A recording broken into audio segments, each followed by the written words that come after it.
এতিয়া ৰাতিপুৱাৰ 4টা হৈছে। আজি আমাৰ ঘৰত পালনাম ভাগ আছে।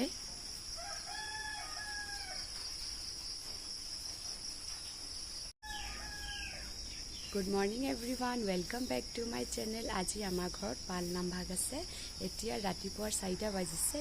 ৰাতিপুৱা 4টা বজাৰ পৰা মই ভিডিঅ'টো আৰম্ভ কৰিছোঁ। আপোনালোকে শেষলৈকে ভিডিঅ'টো চাব আৰু কেনে পালে প্লিজ কমেণ্ট কৰি জনাব।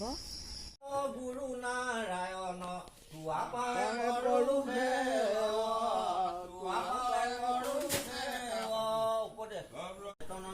মনে তাহি হৰি বলি পকিলো শৰণে অভয় হৰিচৰ জনৰ জানিবা হৰি বজ্ৰ জান পিঞ্জৰ হৰিৰ সেৱাত নাহিকে পুৰ বিষয় সম্বন্ধ ইন্দ্ৰিয়ৰ সুখ সমস্ত জুলিতে পায় গৰম দুলভ হৰিৰ ভগৱতী মনুষ্যত হৰিৰ কীৰ্তন মাত্ৰ হৰিৰ কীৰ্তন তৰি মহাপুকে হুৱে অভিবাহ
এইয়া আমাৰ খুৰীহঁত পালনাম ভাগ শেষ হ'ল। এতিয়া যাব ওলাইছে। এয়া পেহী, খুৰী, ডাঙৰ খুৰী, এইফালে খুৰা।